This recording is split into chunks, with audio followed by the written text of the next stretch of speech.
So imagine your ChatGPT, you want to retrieve inventory, you call a specific WMS at a specific location, and now you can see the inventory that was just keyed in 10 seconds ago.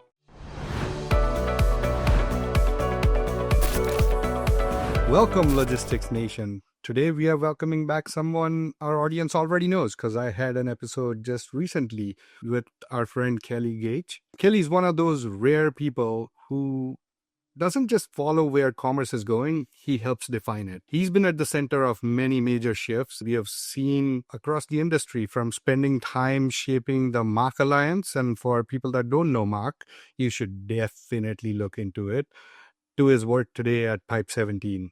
He's a technologist, a strategist, and one of the clearest voices when it comes to making sense of where digital commerce and order fulfillment are heading next. Kelly's back with something big. You might have already, by the time this launches, seen all the posts on LinkedIn. This is being recorded just a week before that. A major industry collaboration that could reshape how brands, platforms, and 3PLs connect behind the scenes. If the last decade was about composable commerce, the next one is about connected commerce. And that's exactly what we are diving into today. So, Kelly, welcome to the pod. Really looking forward to this conversation. And right off the bat, I got to say, dang it, you beat me to it, my friend, because we were talking about this, and I am so happy and so proud that you are actually building a new foundation around what's extremely necessary. So welcome, my friend. Well, thanks for having me. And it's great to be working with you on this. I'm a big believer in having a big tent and pulling folks in. And I think together we can shape the future of commerce here. Yeah. And why don't we just dive right into this, my friend? The timing is really wild, right? Like, commerce has never felt more fragmented. We have got marketplaces, social commerce, brands, and now AI. The AI interfaces, the chatbots, everything that's getting integrated into commerce and all trying to sell, but the same system behind them still don't talk to each other. It's definitely a challenge. And one of my biggest challenges has always been commerce at the intersection of logistics not actually talking. You have spent your career building bridges across those gaps. When you look at the current state of commerce, APIs everywhere, EDI is still hanging around, and it ain't going nowhere, by the way. It's going to hang around. Doesn't matter what changes come. What made you say it's time for a new standard? We see selling channel standards emerging. We have OpenAI and Stripe and Shopify coming up with agentic commerce protocol. And that's great, but that sits between AI and order capture with Shopify and payments with Stripe. We also see similar with AP2, which is Google and PayPal's standard. And that's fine. And I think it's great that we're seeing standards emerge there in the era of agentic checkout. The problem is, and has always been, it's not just AI, but there's been a longstanding problem of how do you get from selling channels, say you're browsing on TikTok or ChatGPT or Shopify, how do you get from that all the way back to a physical 3PL warehouse, right? And there's no standard right now. We see EDI, which is very much document-based. It's very much for B2B. If you need 1,000 pounds of aluminum, right, you're probably going to do EDI, and that's fine. But if you're a direct-to-consumer brand and you're selling, socks, for example, there's no way to get the inventory surfaced up to the selling channel and then back all the way down to fulfillment. And I think it's ridiculous. And there are two catalysts for the why now. We've had this problem for a long time. AI is the reason for both of these. If we're really collapsing down, AI is the reason for both. So we're seeing AI shopping just get going, which is great. On top of AI shopping, we also have MCP, which is Model Context Protocol. And that's the layer that sits on top of APIs and SaaS apps and databases and basically any resource, as it's called.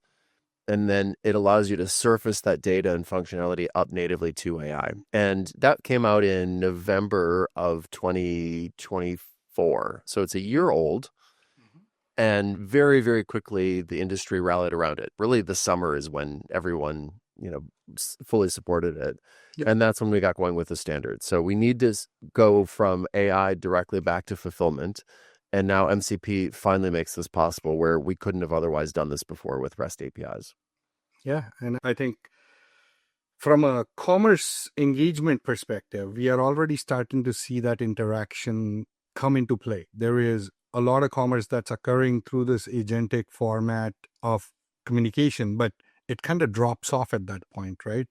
How does this kind of connect from your vantage point, Kelly, that it goes from not just the consumer's interaction with the commerce channel, but it is the post click transaction communication, which is where the gap happens to be, is what you are trying to address. Would that be the accurate way to describe it? Correct. So I don't want to complicate things too much, but in fulfillment, we have LMSs, we have 3PLs, we have WMSs, we have ERPs as members, a lot of folks as part of this, which is good. It's a big tent. Now, as you know, and your listeners know, order management sits on top, and then OMSs connect to ERPs and 3PLs and WMSs. So there's a stacking there. Now, I've deliberately brought in folks other than OMSs because I want the network connectivity from OMSs to 3PLs, for example, and to WMSs to be streamlined. So we have the order network exchange from OMS to a 3PL, and then we have order network exchange from a selling channel to an OMS, or you can go selling channel directly to a 3PL. But it's multiple layers there of connectivity, and that's why it's called a network, because we're networking together disparate systems that otherwise wouldn't be connected. Agreed. Around the commerce and the experience itself, right?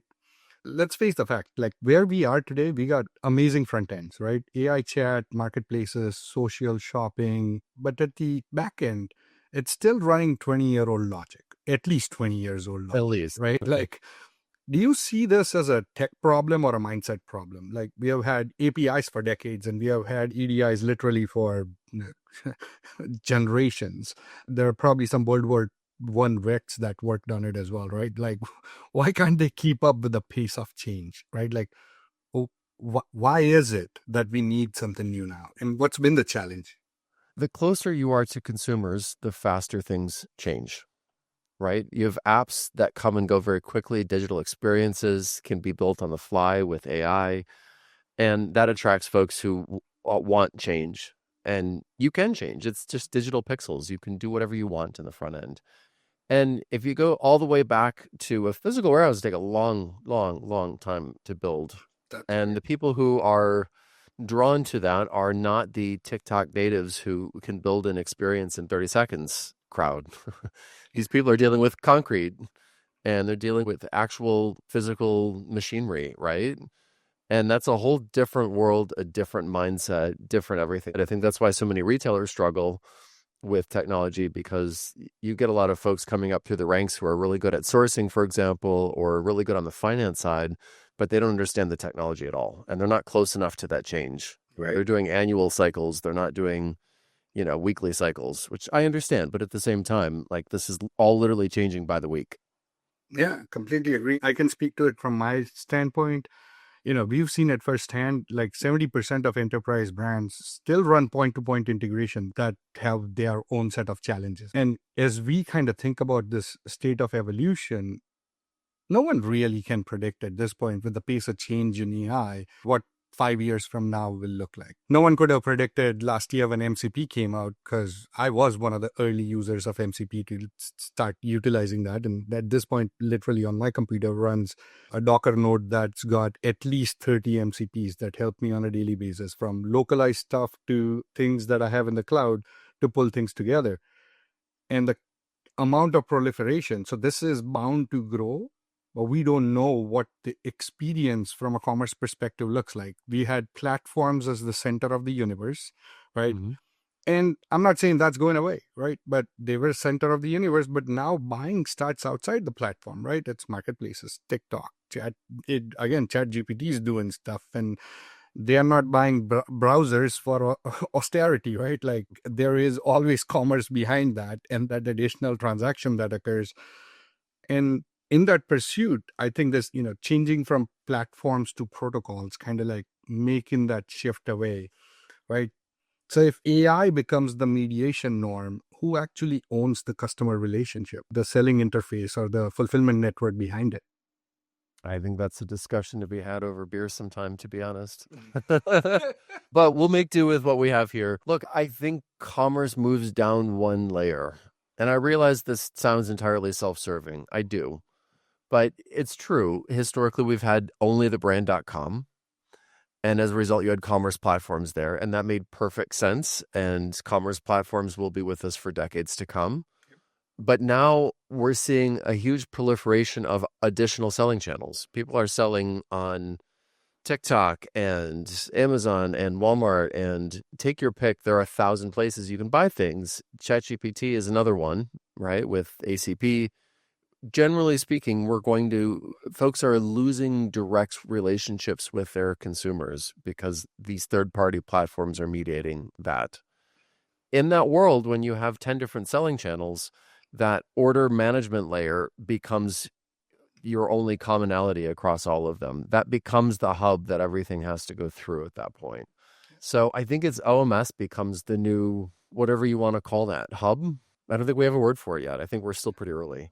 I would agree. As I see the experience itself, we have lived through this for decades of having product information display page. You see the product, sometimes get the information if you're going to get it shipped. When can you get it? Or you get to the checkout page, you enter in your credit card, you press submit, then you kind of like go through this like wait and watch when it's getting delivered and the interconnectivity that's there. I do genuinely believe like early stage it's going to be my personal agent having a conversation with a shopping agent that actually goes and finds what does Nenad like for a given day that he wants to go out for a given event. But it's not going to transact on that. But there is at least discovery that is already starting to happen. The very fast follow to that is going to be to complete that transaction from an agentic standpoint, and it will have to do that broker transaction. So I completely agree, because if I think about that, sounds futuristic, but the brands lose touch, right, with their consumer. And I'm sure there's lots of creative people that will figure some really creative ways out on how to actually keep in touch. And the marketing folks in the commerce side will always figure those things out. But I see that future evolving and evolving rapidly. Look, I mean, Nike famously did a very big push to sell direct, and it didn't work. And they had to replace CEOs. Like, they had to go through their partners. I think if there's any macro trend, all right, now we're getting philosophical here, but let's look at the past 100 years. The one trend we have across all of them is disintermediation. Right now, instead of centralized media, we now have 1,000 podcasts like this. We have Substack instead of newspapers. We see that across the board, and I think we're going to see more and more and more of that fragmentation over time. Absolutely. I'm excited to see how things play out on that side. Let's get to the big reveal, right? What is Onyx? What are you trying to do with it? How is it set up? I think it's time for you, Kelly, to inform our audience about what are you doing. We spoke a lot about why the need, but let's talk about what this is and how we can get people onto the network itself. Sure. So Onyx is a standard based on MCP, and it exposes 12 tools. And tools are verbs. They're things you can do, right? You can capture an order, hold an order, exchange, right? You're doing something with them. And then it also exposes resources, 7 resources. So things like order, inventory, product, right? You're getting back a static document. And Onyx, when you break it down, is a standard that only defines that MCP interface.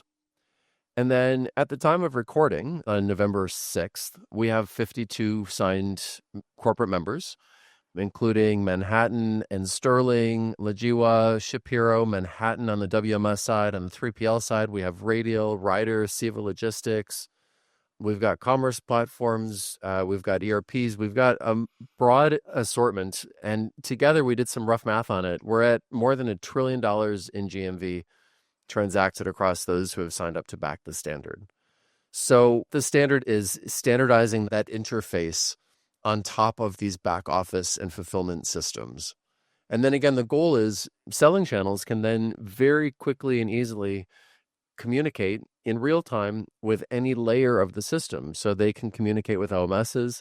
They could even drop down to a WMS and start communicating directly with an OMS. So imagine your ChatGPT, you want to retrieve inventory, you call a specific WMS at a specific location, and now you can see the inventory that was just keyed in 10 seconds ago, right? You're collapsing those layers.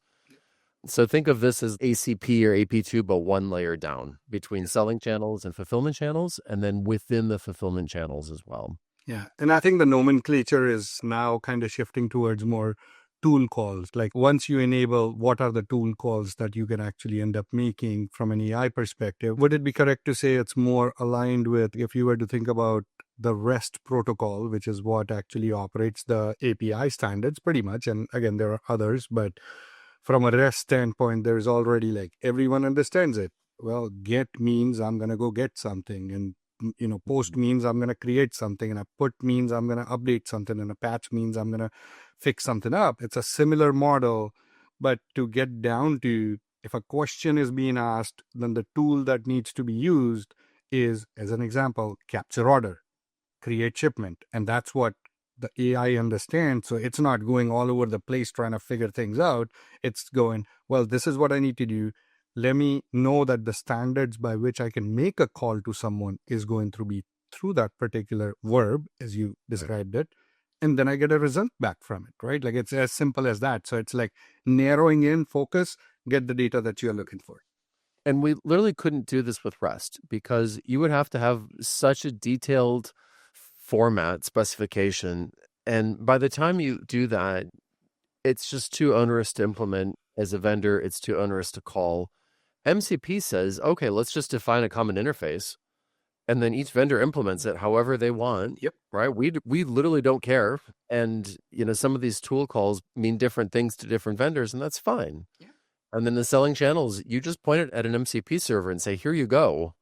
And it will know how to call these things. And that's the beauty of MCP. Exactly. And just to call that out as well, most vendors will end up, and most users will end up utilizing their existing APIs, either in a singular API model or composite APIs, to give the results. So essentially all you're doing is like, I don't need to write all of that API stuff anymore.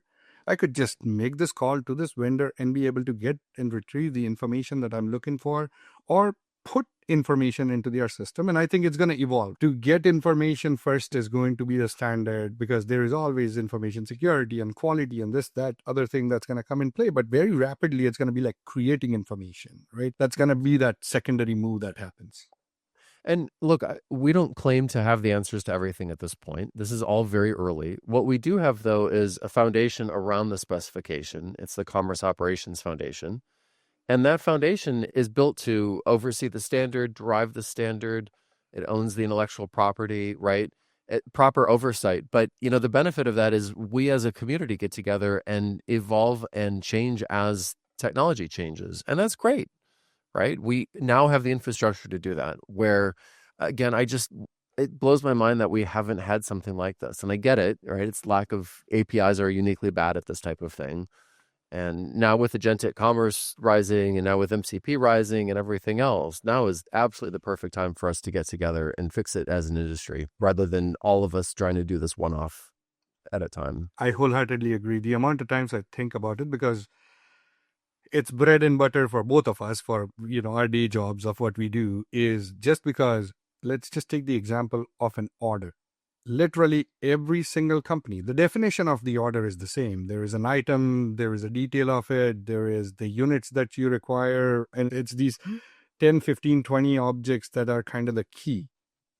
But every company, in their standard, in their methodology of how they define that schema structure of an order for an API, is different. You will not find two companies using the same structure, and it just blows your mind that that's where we sit today. But that's just the nature of the beast as it has evolved, and no standardization came in. Well, here's the opportunity to actually standardize how this new format going forward is going to end up operating. So thank you very much. I'm excited to be part of the journey and partake on the technical side of how things evolve on this front as well, because I think this is the way, and maybe it will reduce my level of frustrations that I've had in the past by actually helping develop a new standard that aligns with the industry. And trying to give back a little bit. And maybe on that front, it would be really helpful, Kelly, if you could explain to the audience the foundation itself, the legal structure, and how it's vendor agnostic and its legal formation, etc. I think you would do a much better job at it. So it's a nonprofit, and as a nonprofit, it cannot generate profit. And directors of the organization have to sign on to participation agreement, and the bylaws clearly state nobody can profit from this at all. So we're not raising money, we're not doing anything. And within nonprofit law, there are two types. There's a 501c3, and that's a traditional nonprofit, right? If you want to open up an animal shelter or whatever, right? Whatever cause, right? You do a C3. What's interesting is there's another, called a 501c6. And that is what's called a business league. I also use this to form the Mock Alliance as well. And what's unique about a business league is it allows participants in a market to come together to advocate for a cause with the very clear rule. Now, with the IRS shut down right now, maybe they won't enforce it. But at least legally, you cannot favor any one member of the group. We have business leagues all over the place. So I'll give you an example. I live in Wisconsin. We have a very active dairy industry, of course. Dairy farmers got together and they formed a 501c6 and they run ads on TV. I'm going to oversimplify, but they basically say, if you drink almond milk, it'll kill you, right? Almond milk, bad. Drink real milk, right? That's kind of their pitch. And they're advocating for a common interest, a cause. What they cannot do is say, oh, and Foremost Farms has the best milk. This is also used for like a chamber of commerce. So all the businesses on Main Street join and chip in, and then they advocate for the shared interest, which is folks coming to Main Street. So that I like it because it prevents any vendor from abusing the foundation and over marketing and being overzealous about their adoption and their superior implementation of this or that. Now, companies can say anything they want through personal speech, through company speech, right? But what they can't do is speak in the voice of the foundation on behalf of the foundation and have the foundation advocate for any one thing. And that's controlled through the board and the bylaws, etc., and like raising concerns within that. I like the simplicity and beauty of it as well, because for it to succeed, it has to be done in a way that there is an aspect of being agnostic. It cannot favor one side as a foundation is concerned. And I'm so glad, Kelly, because again, you are experienced at this from being one of the founding members of the Mock Alliance. This is the way, let's just say that. It actually is structured in a really good format that adoption should be easier. And you're already showing the traction with the amount of people, the amount of companies that have signed up even before the launch. And all the logos are going to be out when people actually listen to this episode. As this gets traction, what changes first? The way brands integrate or the way platforms compete? Do you see traditional commerce platform losing gravity? Like, how do you see, and how do players like Stripe, PayPal, or even OpenAI fit into this bigger ecosystem? I want to know, because you've probably been spending a lot of time thinking about it. We do have a number of commerce platforms who have signed on to this, which is great. And they have the problem of when they sign a new customer, that customer often needs an OMS integration. And that becomes quite challenging for them to do. It's also a barrier to adopting a new commerce platform, right? It adds cost and time and money and everything else. So the commerce platforms specifically have really warmed to this, which is great. And we're happy to have their participation and sponsorship. So we'll continue to work with them. The payments vendors are all adding their own checkout, right? This is all public information, right? They've been very clear about wanting to own their own branded checkout. And Stripe has Stripe Link, right? And right on the homepage of Stripe, it says, explore our guides and examples to integrate Stripe. And at the top, it says, use a pre-built checkout page. PayPal, same thing. They've had Fastlane now for a year and a half. So payments vendors have to do something with those captured orders as well at some point. And then finally, we have the OpenAIs and Perplexities of the world, Geminis, and we're working closely to get them on board. It's hard. They have very small organizations. So I think once we go live and this thing gets some press, they'll sign on. But, the thing is selling channels don't require work to really work with the standard. And the whole beauty of MCP is it's a server. So you expose it up and a ChatGPT connecting to it is zero effort at all. It's not like they have to go implement something. Exactly. So, given the trillion in GMV we have on board and all the founding members, I think this will be enough to get them to sign on. I agree. And by the way, building MCP servers are not that hard. Once, like from an engineer's perspective, No. It's a very simple way. Again, I don't want to oversimplify it either, but it's a very simple way of approaching it as well. So that's the beauty of it. And you layer in what you already have available. That's how most people are doing AI right now anyways, right? Just adding a chatbot on one side, right? I think it would just make a lot of sense for most Makes people. way too much sense right Yeah. now. Way too much sense. What's exciting here is the interportability as that becomes a strategy, because closed systems can't move fast enough. We need like open standards to create that compounding advantage. Every connector built once becomes reusable everywhere, right? That's the need happens to be. That is why I'm so glad that this is the direction. It's early enough, so some of the other industries have moved. Technically speaking, our industry has in general be a little slower, but for good reasons. And I think this is just the right time to be able to adopt that. Hey, we know this is here to stay. If we started this last year, we didn't know. Like, was there something competing MCP type that would have showed up? So this is perfect. And so just to ask, part two adoption, how does someone join the Onyx movement, right? Like, how does someone align with it? So at a very basic level, the spec is on GitHub today. So anybody in the world can pull it off the shelf and use it, which is great, right? Free and open. Data wants to be free. Awesome. If they want to associate themselves with the organization, there are four ways. First is on the brand/merchant side. Folks can participate there and become a part of the industry advisory board, and they can advise the organization on what to do, guidance on what brands they're seeing. They can network with their peers. Nice community forming there already. On the vendor side, we have a vendor advisory board. Same thing. We have a technical steering committee that actually owns and drives the specification. And then finally, we have this group. It's called a friend of, and we have about 3-4 members signed on as friends of. And what they're doing is they're watching. They're watching, right? They're there, they're getting updates, they're networking. They're not quite sure they want to do it yet, but they want to stay close. And I added that in so that folks didn't feel like they had to go in or out, but they could kind of sit on the sideline and watch and participate. Yeah, that is fantastic. And by the way, I'm probably going to be part of the technical board. So if anyone's got questions, reference apps and whatnot, I like to put a lot of stuff on GitHub as well. So you could definitely go take advantage of reference applications on that side. I want to be more so part of an open ecosystem and give back to the community, as, taking some learnings from Kelly on that front. As the industry's been good to us, let's do a little bit of good back to the industry. So super exciting, brother. And look, this benefits all of us.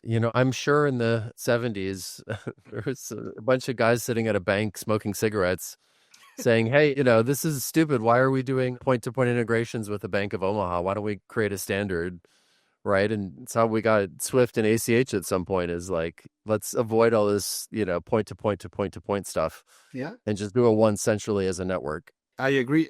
Just to that exact point, EDI starts at one point and then it evolves into the amount of transactions and the amount of industry that it proliferates to. Today, we talk about MCP and the agentic space for commerce, right? This is the beginning.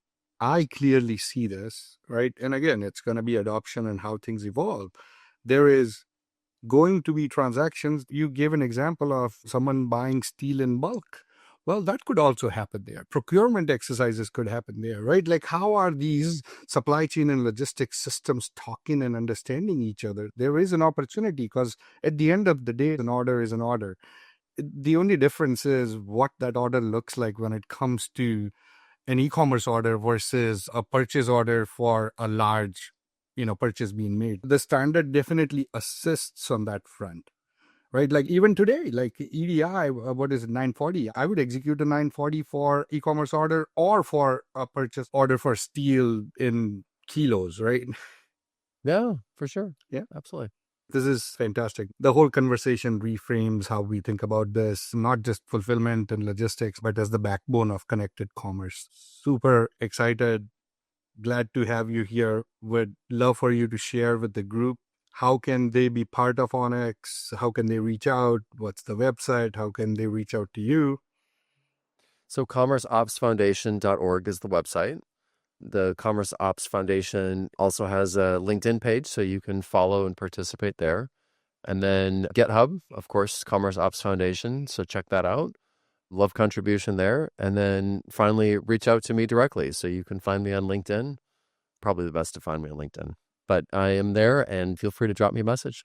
That's amazing. You're going to see me doing lots of contribution on that GitHub page, my friend. Amazing. Thank you.